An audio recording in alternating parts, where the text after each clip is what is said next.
Om Swastiastu, Assalamualaikum warahmatullahi wabarakatuh. Shalom Namo Buddhaya, salam sejahtera bagi kita semua, salam harmoni. Selamat pagi kepada Ibu dosen, saya ucapkan terima kasih atas waktunya. Perkenalkan, nama saya Made Ramana Dewi dari program studi S1 Kimia dengan NIM 1913081002 dari semester 5. Nah, pada kesempatan kali ini saya akan melaporkan hasil pengamatan dari praktikum kimia organik dengan judul analisis gugus fungsi dari senyawa organik. Nah, pada analisis gugus fungsi ini terdapat 3 analisis yang akan dilakukan pada video yang sudah disajikan. Terdapat 3 video. Untuk yang pertama, analisis senyawa hidrokarbon jenuh dan tak jenuh. Lalu yang kedua ada analisis gugus aldehid dan keton, dan yang terakhir ada analisis gugus alkohol dan juga fenol.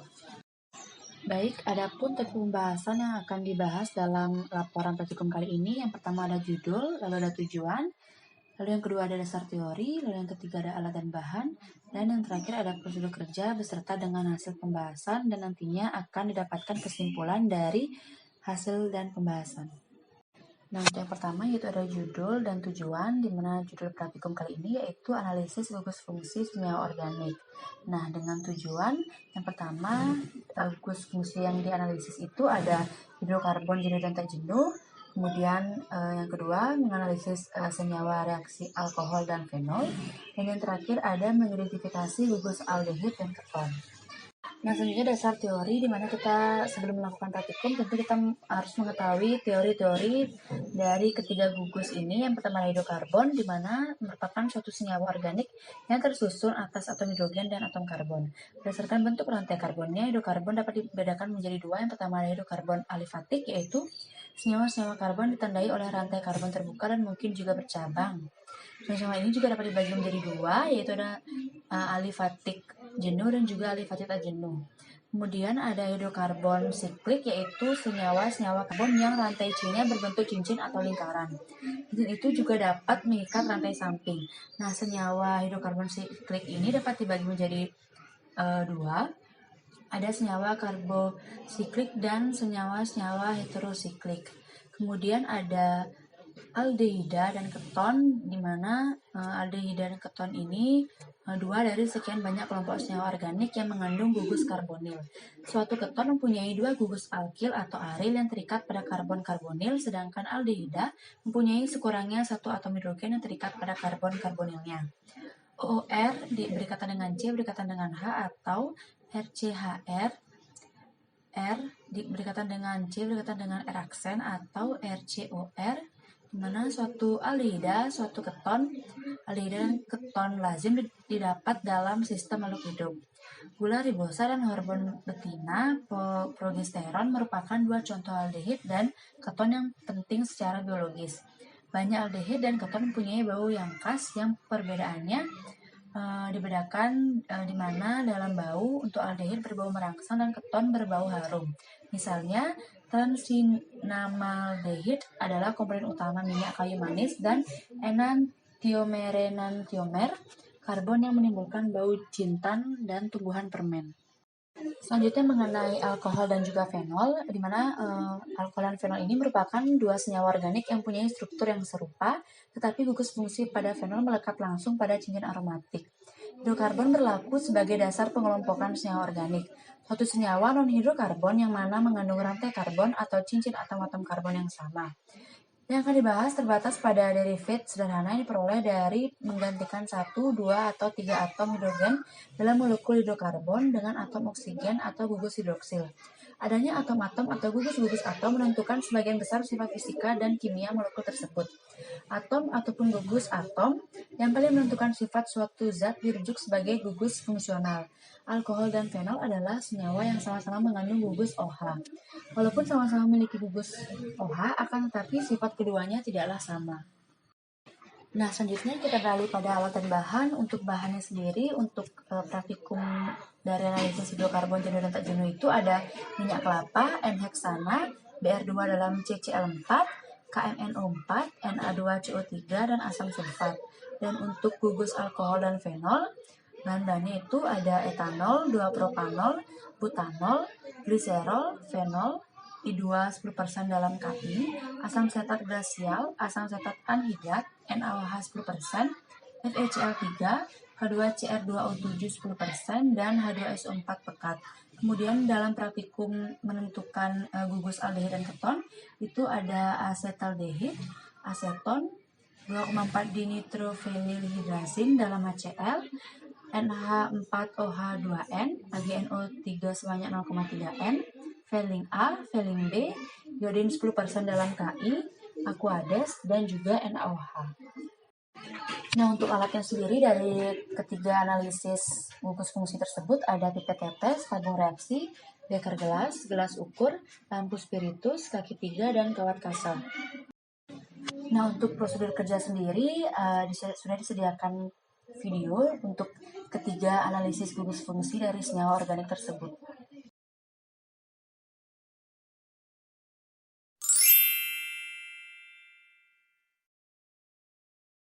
Yang pertama, uji bromin. Sediakan 2 tabung reaksi. Tabung pertama berisikan minyak kelapa. Tabung kedua berisi sampel N-heksan. Kemudian, dimasukkan 2 ml bromin dalam sesel 4. Sampel 1 yang berisi minyak kelapa dimasukkan 2 ml bromin. Hasil percobaan menunjukkan terjadinya perubahan warna bromin menjadi larutan tidak berwarna secara cepat.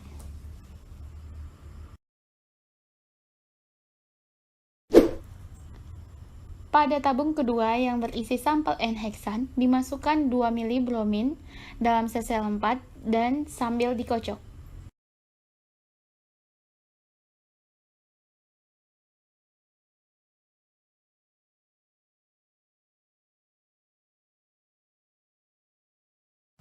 Hasil percobaan menunjukkan tidak terjadinya perubahan warna bromin. Kemudian, sampel ini ditempatkan di bawah sinar matahari. Hasilnya menunjukkan warna bromin berubah cepat menjadi larutan tidak berwarna. Nah, ini hasil dari kedua sampel yang setelah ditambahkan dengan bromin, heksana yang pertama, yang kedua minyak kelapa. Nah, tadi sudah kita lihat bahwasanya keduanya sama-sama membentuk larutan bening. Namun, proses reaksi terjadi sangat berbeda. Yang minyak kelapa setelah ditambahkan dengan bromin akan langsung membentuk larutan bening seperti ini. Sedangkan untuk heksana terlebih dahulu warna brominnya tidak berubah. Nah, dengan bantuan sinar matahari, warna bromin tadi akan menjadi bening, menjadi hilang. Nah, oleh karena itu, kita sekalian perlu membahasnya kenapa heksan perlu memerlukan sinar UV untuk terjadi perubahan warna, sedangkan minyak kelapa tidak perlu memerlukan bantuan sinar UV. Dan saudara jelaskan reaksi apa yang terjadi terhadap kedua sampel ini, apakah terjadi reaksi oksidasi atau reaksi adisi atau reaksi lainnya.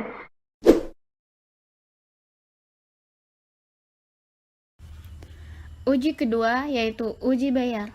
Masukkan 2 ml KMNO4 0,5% dalam 2 ml Na2CO3 10% ke dalam masing-masing tabung reaksi.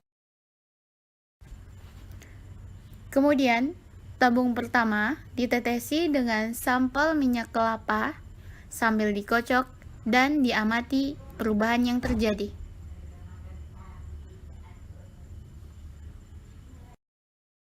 Dan hasil menunjukkan terbentuknya endapan coklat. Tabung kedua ditetesi dengan sampel N-heksan sambil dikocok dan diamati perubahan warnanya. Hasil menunjukkan tidak terjadi perubahan warna KMNO4. Nah, ini kita bandingkan antara dua hidrokarbon, satu heksan dan satu minyak kelapa. Nah, setelah diberi penambahan KMNO4 dalam Na2CO3, keduanya menunjukkan perbedaan. Yang pertama, kita bisa lihat heksan jika ditambahkan dengan KMNO4 akan membentuk dua lapisan. Nah, setelah dikocok ya, dia tidak membentuk endapan, hanya membentuk dua lapisan. Sedangkan yang kedua, minyak kelapa kita tambahkan KMN4, setelah dikocok akan membentuk endapan coklat. Yang jadi pertanyaan, kenapa hidrokarbon jenuh tidak mampu bereaksi dengan KMN4, sedangkan hidrokarbon tak jenuh mampu membentuk endapan coklat, yang artinya bereaksi dengan adanya KMN4.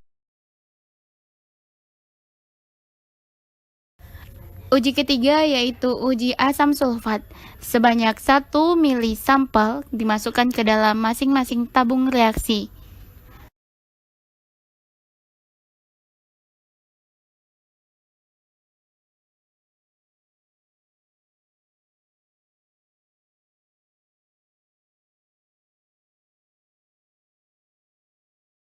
Kemudian ditambahkan 3 mili H2SO4 pekat ke dalam masing-masing tabung.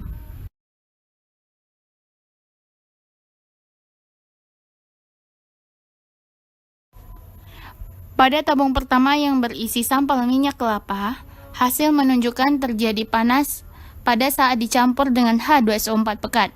Kemudian terbentuk dua fase yang tidak bercampur. Pada tabung kedua yang berisi N-heksan, hasil menunjukkan bahwa N-heksan bercampur dengan H2SO4 pekat dan tidak menimbulkan panas.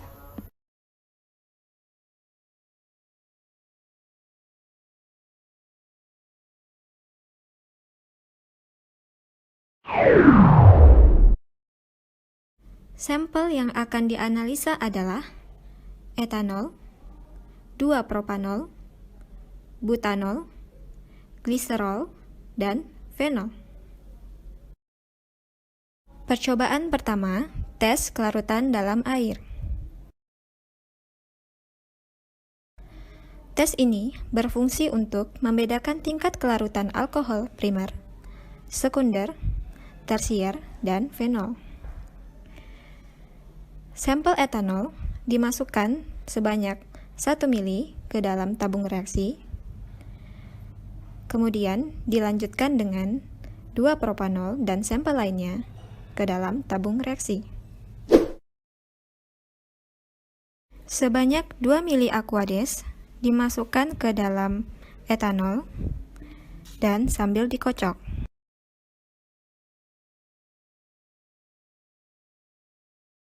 Lalu ditambahkan 2 mili Aquades ke dalam 2-propanol, butanol,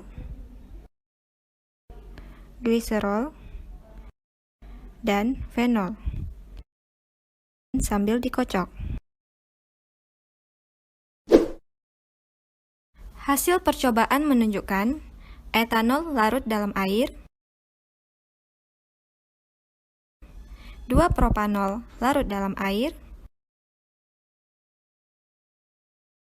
butanol tidak larut dalam air dan membentuk dua lapisan, gliserol larut dalam air, dan fenol larut dalam air. Dari hasil uji kelarutan dalam air, mengapa butanol tidak larut dalam air, sedangkan sampel lainnya larut dalam air? Percobaan kedua, tes iodoforum. Tes iodoforum ini berfungsi untuk mengetahui ada tidaknya gugus metil keton. Sebanyak 1 mili sampel dimasukkan ke dalam tabung reaksi, kemudian ditambahkan 2,5 mili larutan I2 dalam KI 10%.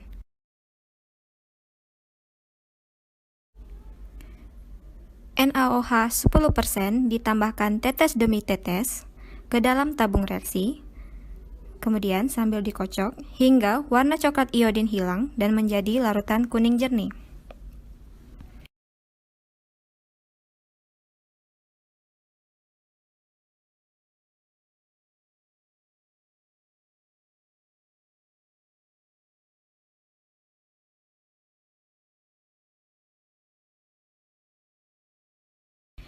Jika larutan menjadi tidak berwarna, ditambahkan kembali I2 hingga menjadi larutan kuning jernih.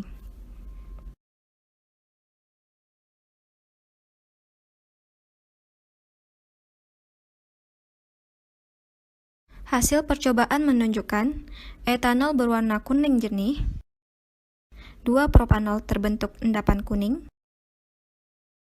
butanol membentuk 2 lapisan, gliserol dan fenol membentuk larutan berwarna kuning jernih. Kemudian, sampel ini dipanaskan selama lebih kurang 5 menit.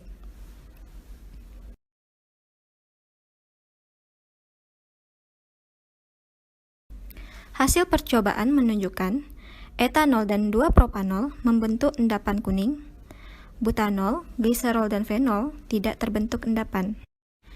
Hasil positif terhadap tes iodoforum akan membentuk endapan kuning dari CHI3. Percobaan ketiga, tes esterifikasi. Tes ini bertujuan untuk mereaksikan alkohol dengan asam karboksilat, menghasilkan senyawa ester yang ditandai dengan adanya bau yang khas. Sebanyak 0,5 mili asam asetat glasial dimasukkan ke dalam masing-masing sampel, lalu ditambahkan 2 tetes H2SO4 pekat. Kemudian, sampel dipanaskan pada penanas air hingga mendidih, dan amati perubahan yang terjadi beserta bau yang dihasilkan.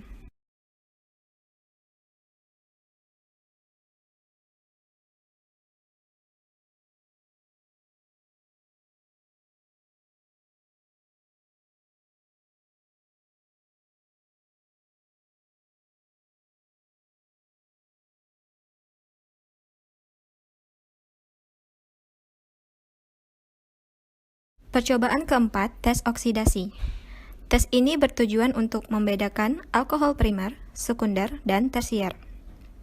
Sebanyak 2 mili larutan K2CR2O7 10% dimasukkan ke dalam tabung reaksi. K2CR2O7 ini akan bertindak sebagai oksidator. Lalu, ditambahkan 1 tetes H2SO4 pekat dan dikocok secara berhati-hati.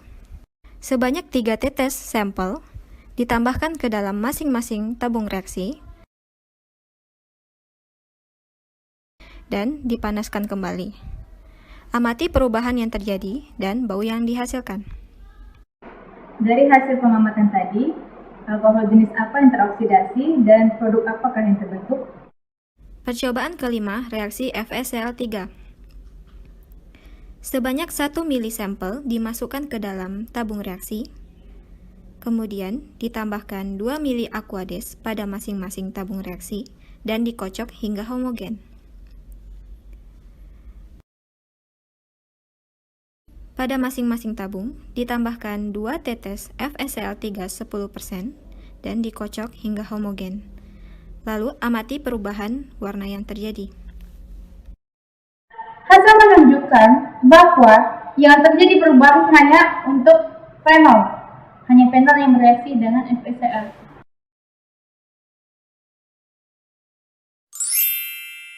Dalam praktikum ini, kita akan melakukan identifikasi gugus aldehid dan keton. Lalu, kita akan membedakan gugus aldehid dan keton dengan 3 reagen, yaitu menggunakan reagen Tollens.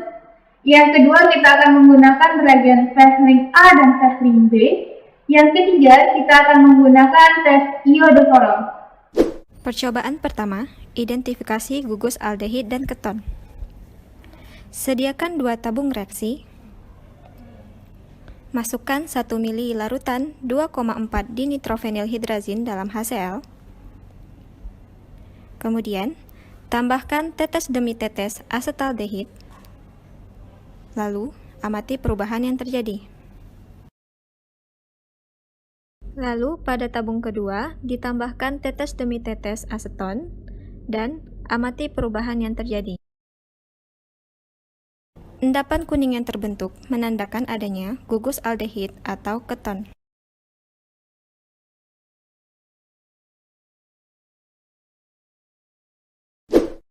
Percobaan kedua, membedakan gugus aldehid dan keton. Uji yang pertama, identifikasi menggunakan reagen Tollens.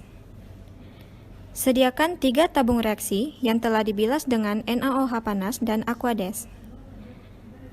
Pada tabung reaksi pertama, Masukkan 2 mili AgNO3 0,1 N dan beberapa tetes NaOH.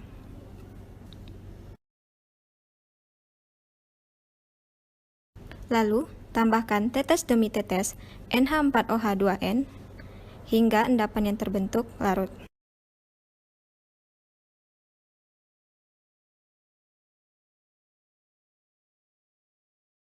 Setelah endapan larut, bagi larutan menjadi 2 tabung reaksi.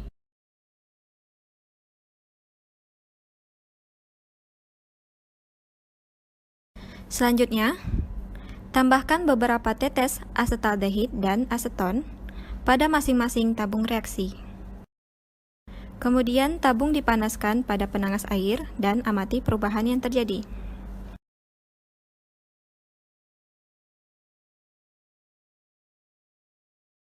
Hasil percobaan menunjukkan asetaldehid membentuk endapan cermin perak dan aseton tidak membentuk endapan cermin perak.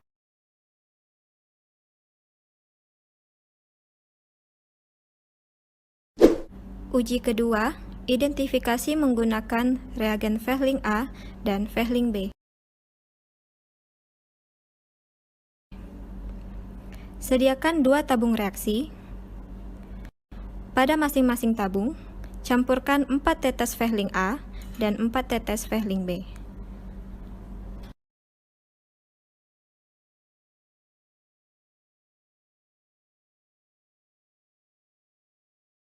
Lalu, tambahkan 4 tetes asetaldehid dan 4 tetes aseton pada masing-masing tabung reaksi. Kemudian, panaskan pada penangas air selama 5 menit.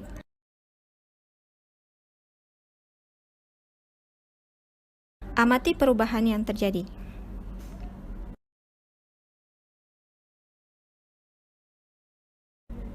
Hasil percobaan menunjukkan asetaldehid membentuk endapan merah bata dan aseton tidak terbentuk endapan merah bata.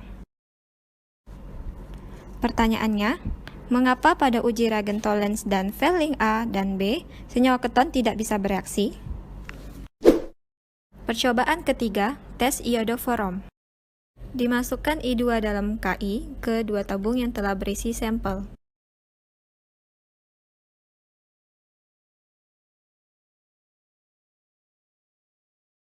Pada tabung pertama, tambahkan tetes demi tetes NaOH hingga warna coklat iodin hilang.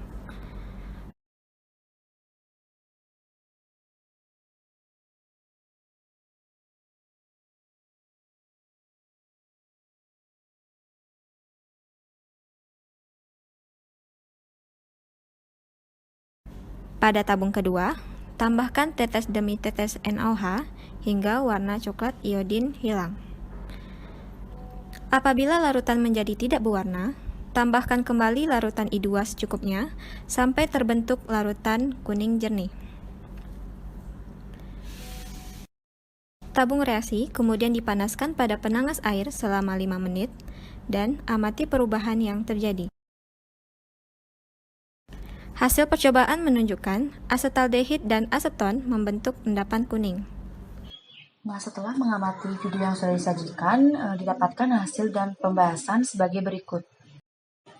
Nah, untuk yang pertama, hasil pengamatan dari analisis hidrokarbon jenuh dan tak jenuh, di mana dalam analisis ini terdapat 3 uji. Yang pertama ada uji bromin dengan menggunakan sampel minyak kelapa dan N-heksana. Untuk minyak kelapa sendiri dilakukan penambahan bromin sehingga hasil pengamatan dilihat yaitu terjadi perubahan larutan tidak berwarna pada bromin. Untuk N-heksana sendiri ditambahkan bromin tidak terjadi perubahan warna bromin, tetapi saat ditempatkan pada sinar matahari larutan bromin tersebut berubah menjadi larutan tidak berwarna.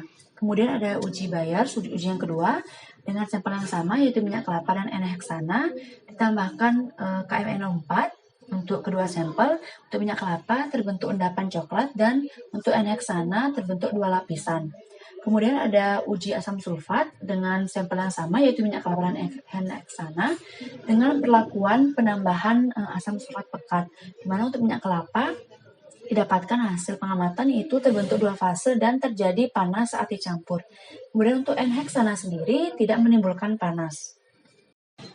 Nah, untuk pembahasan yang pertama yaitu ada uji bromin, di mana dengan tujuan untuk mengamati reaksi halogenisasi dan untuk mengetahui pengaruh cahaya dalam mempercepat terjadinya reaksi senyawa hidrokarbon. Uji bromin ini juga untuk membedakan ikatan rangkap menjadi ikatan tunggal. Perubahan yang terjadi dalam uji ini di mana minyak kelapa saat dicampur bromin terjadi perubahan larutan bromin menjadi warna bening, sedangkan pada N-heksana tidak bereaksi saat di dalam ruangan yang gelap. Tetapi saat disinari matahari, terjadi perubahan bromin menjadi warna bening dari larutan bromin dan heksana tersebut dikarenakan pengaruh cahaya yang menyebabkan reaksi berlangsung cepat sehingga terbentuk suatu molekul dari terpisahnya partikel-partikelnya. Kemudian untuk pembahasan dari uji Bayer sendiri, di mana uji ini merupakan suatu uji untuk menunjukkan reaktifan heksana dan minyak kelapa terhadap oksidator KMNO4 yang merupakan katalis. Kalium permanganat atau KMNO4 telah digunakan sebagai zat pengoksida secara meluas lebih dari 100 tahun. Reagensia ini mudah diperoleh, murah, dan tak memerlukan indikator kecuali bila digunakan larutan yang sangat encer. Dalam larutan yang bersifat basa, kalium permanganat agak mudah mengoksidasi ion-ion iodida, cyanida, tiosianat, dan beberapa senyawa organik, tetapi tidak dapat mengoksidasi ion oksalat. Inilah sebabnya beberapa senyawa organik dioksidasi oleh kalium permanganat menjadi oksalat, bukan menjadi karbon dioksida. Hasil didapatkan dari percobaan ini, di mana N-heksana saat ditambahkan 5 tetes berubah menjadi warna ungu, pekat dan membentuk endapan berwarna coklat. Lalu, sebelum ditetes warna pada senyawa tidak berwarna dan setelah ditetes warnanya berubah menjadi ungu. Tujuan setiap tetesan ini yaitu untuk titer dapat habis bereaksi yang ditandai dengan perubahan warna indikator warna tetes tersebut ialah warna ungu dan setelah ditambahkan dengan KMNO4 menjadi warna ungu semua senyawa tersebut. Terbentuknya suatu endapan ialah ketika kelarutan dari zat terlarut yaitu jumlah maksimum zat terlarut yang akan larut dalam sejumlah tertentu pelarut pada suhu tertentu. Kemudian ada uji asam sulfat, di mana H2SO4 pekat berfungsi sebagai oksidator. Hal inilah yang menyebabkan terjadinya perubahan warna. Dari hasil percobaan, umumnya uji ini menghasilkan larutan bening yang terpisah berdasarkan tingkat kekeruhannya, sedangkan bau yang ditimbulkannya kurang menyengat. Asam sulfat merupakan senyawa yang tidak berwarna. Asam sulfat dibuat dengan menggunakan proses kamar timbal, tapi sekarang telah diganti dengan proses kontak atau oksidasi katalistik dan sulfur dioksida. Hasil yang didapatkan pada percobaan ini di mana untuk N-heksana dalam keadaan panas tidak terjadi reaksi dan minyak kelapa saat ditambahkan asam sulfat terbentuk 2 fase dan menimbulkan panas.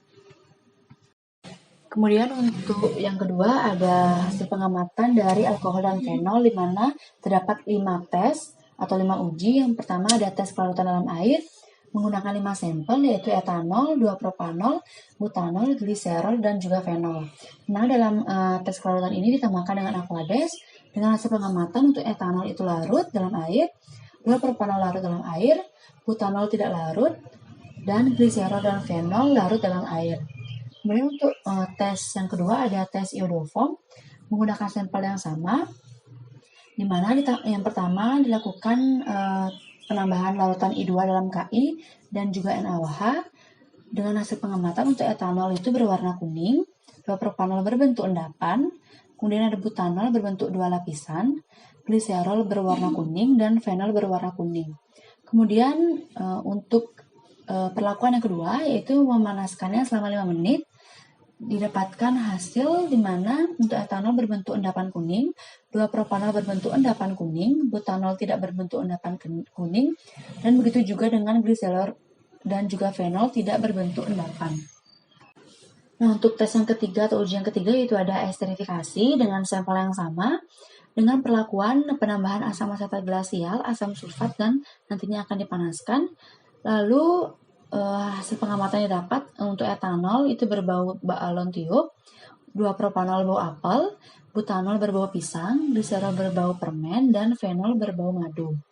Kemudian ada tes atau uji yang keempat yaitu oksidasi dengan sampel yang sama dengan perlakuan penambahan K2Cr2O7 kemudian ditambahkan dengan asam sulfat pekat dan kemudian dipanaskan. Dengan hasil pengamatan untuk etanol, 2 propanol, butanol, dan juga gliserol berubah warna menjadi kuning jernih, tapi untuk fenol sendiri berwarna hijau keruh. Kemudian ada Uji yang ketiga yaitu mereaksikan dengan FeCl3 dengan sampel yang sama dengan menambahkan Aquades dan juga FeCl3. Di mana dengan hasil pengamatan untuk etanol, 2-propanol, butanol, dan juga gliserol tidak terjadi perubahan warna. Tapi untuk fenol sendiri menunjukkan perubahan warna menjadi ungu.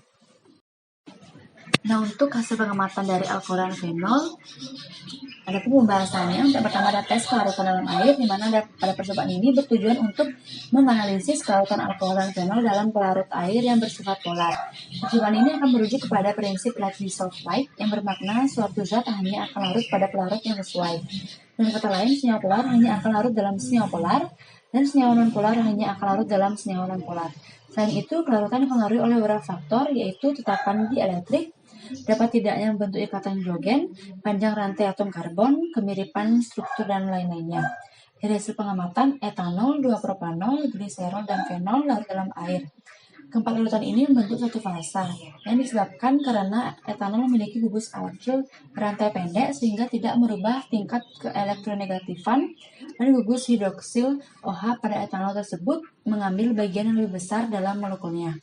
Etanol, 2-propanol, gliserol, dan fenol dapat dikatakan bersifat polar, sedangkan untuk butanol yang tidak larut dalam air dapat dikatakan bersifat non-polar. Lalu untuk tes iodoform sendiri, pada sampel alkohol dengan menggunakan reagen iodoform untuk proses reaksi.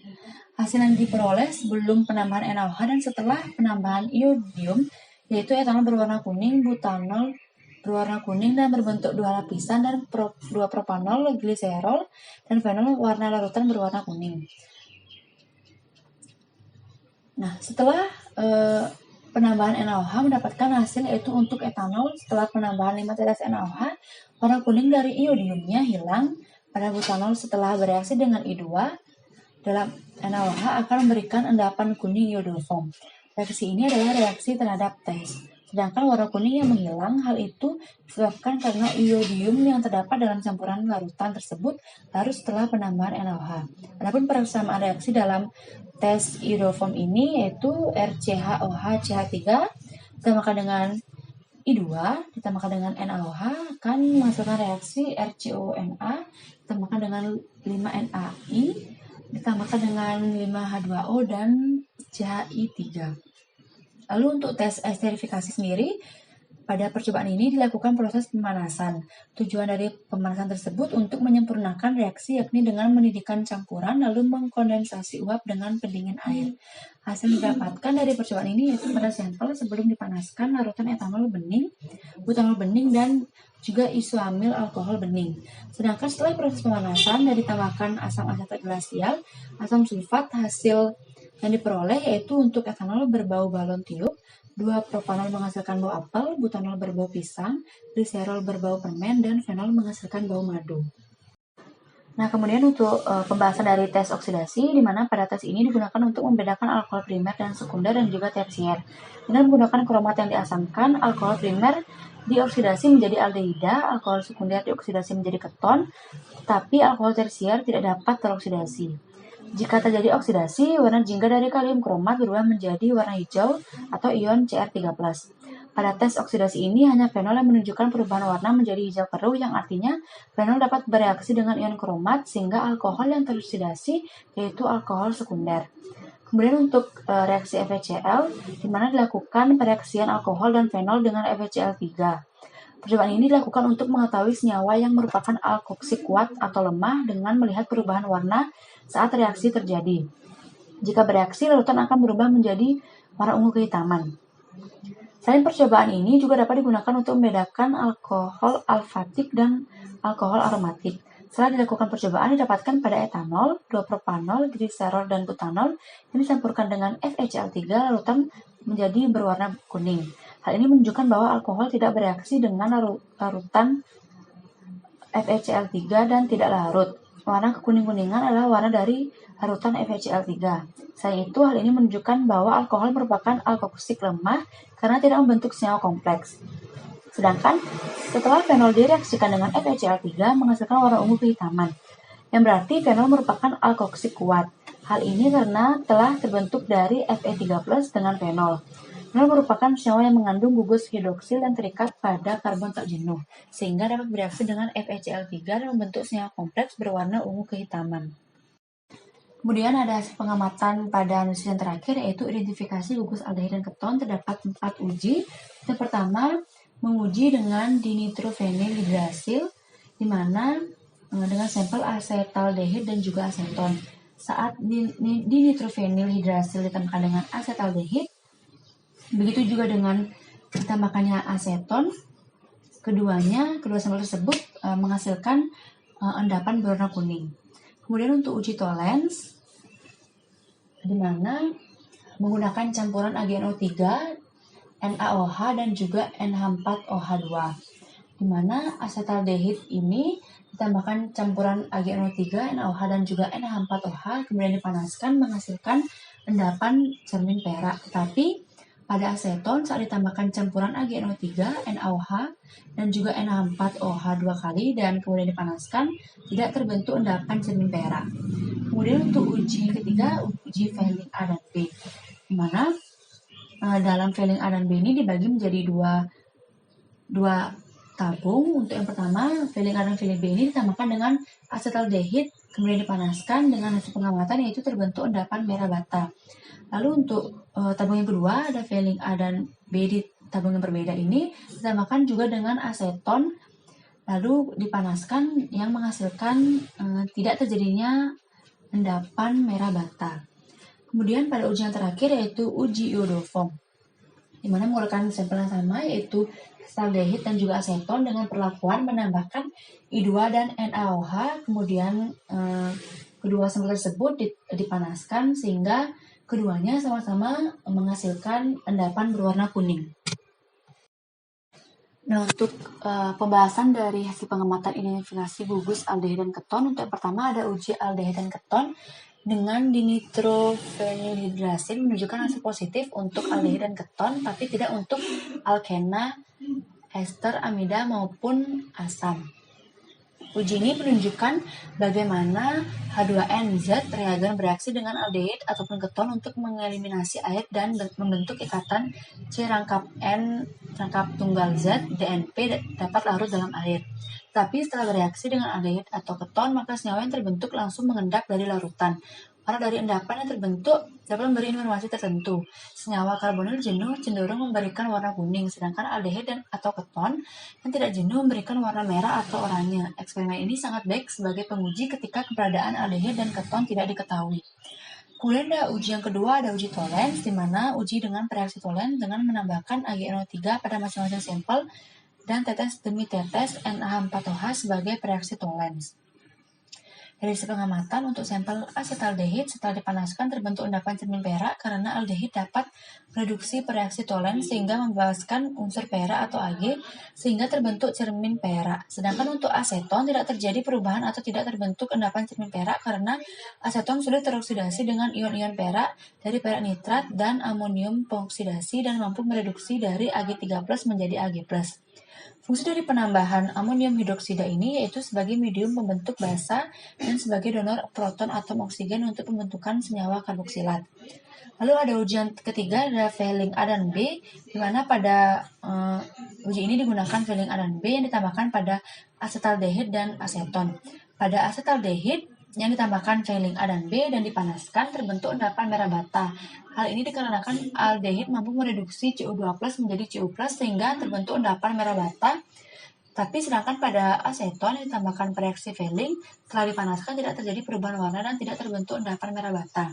Hal ini disebabkan karena aseton dengan gugus alkil lebih stabil dibandingkan dengan asetaldehid yang tidak memiliki gugus alkil. Aseton tidak bereaksi dengan reaksi failing karena gugus karbonil distabilkan oleh alkil di dekatnya yang sifatnya menolak elektron. Reaksi failing merupakan zat pengoksidasi lemah yang hanya aldehid dapat bereaksi dengan reaksi failing tersebut. Kemudian untuk yang terakhir ada uji iodoform, di mana uji ini merupakan uji spesifik untuk menentukan keberadaan metil keton. Hasil yang diperoleh yaitu terbentuknya endapan kuning dari asetaldehid dan juga aseton. Berdasarkan literatur, metil keton akan teroksidasi oleh iodida dalam larutan hidroksida. Metil keton akan teroksidasi menjadi asam karboksilat, juga akan terbentuk endapan warna kuning yang menjadi indikasi uji yang positif. Sehingga dapat disimpulkan bahwa kedua sampel yaitu asetaldehid dan juga aseton merupakan metil keton. Nah, setelah hasil pengamatan juga pembahasan yang didapat, maka dapat disimpulkan bahwa untuk yang pertama pada analisis hidrokarbon jenuh dan tak jenuh, pada uji bromin, minyak kelapa langsung bereaksi dengan bromin tanpa bantuan sinar matahari, sedangkan N-heksana memerlukan bantuan sinar matahari untuk mempercepat proses reaksi dengan bromin. Pada uji Bayers, diketahui bahwa minyak kelapa lebih reaktif dibandingkan dengan N-heksana. Dan pada uji asam sulfat, N-heksana dapat larut dalam asam sulfat, sedangkan minyak kelapa tidak. Lalu untuk pada analisis gugus alkohol dan juga fenol, dalam tes kelarutan diketahui bahwa etanol, 2-propanol, gliserol, dan fenol bersifat polar, sedangkan butanol bersifat non-polar. Pada tes iodoform, hanya etanol dan 2-propanol yang berbentuk endapan kuning dari I2 dalam NaOH. Pada tes esterifikasi diketahui bahwa sampel yang digunakan mengeluarkan bau yang berbeda setelah ditambahkan asam asetat glasial dan asam sulfat. Nah, dan pada tes oksidasi, yang teroksidasi adalah fenol atau alkohol sekunder. Dan yang terakhir, uji terakhir yaitu reaksi FeCl3, di mana hanya fenol yang dapat bereaksi dengan FeCl3 sehingga dapat dikatakan bahwa fenol merupakan alkoksi kuat. Lalu untuk kesimpulan pada analisis gugus aldehid dan juga keton, pada uji nitrofenilhidrasi didapatkan hasil positif aldehid dan keton. Untuk uji tolens, hasil positif pada aldehid karena dapat mereduksi reaksi tolens, sedangkan tidak untuk aseton. Lalu untuk uji Fehling dan A dan B, hanya aldehid yang menunjukkan hasil positif dibandingkan aseton. Untuk uji yang terakhir yaitu uji iodoform menunjukkan positif aldehid dan keton karena membentuk endapan kuning. Nah, di dalam menyusun laporan ini ada pun daftar pustaka atau referensi yang saya gunakan. Ada 4. Yang pertama ada dari Fessenden pada tahun 1999, kimia organik Erlangga. Ada Hart Haller pada 1990. Ada dari Google dengan mencari referensi reaksi cara membedakan senyawa aldehid dan juga keton. Lalu yang ketiga ada dari YouTube, yaitu video untuk hasil pengamatan, yaitu video kimia organik FMIPA dari UNRI pada tahun 2020, yaitu aldehid dan keton, yang diakses melalui YouTube http://www.youtube.com. Baik, sekian presentasi saya mengenai laporan praktikum kimia organik dengan judul Analisis gugus fungsi senyawa organik. Mohon maaf jika ada salah kata maupun pengucapan. Saya tutup dengan Parama Santi. Om Santi Santi Santi Om. Wassalamualaikum warahmatullahi wabarakatuh. Shalom Namo Buddhaya.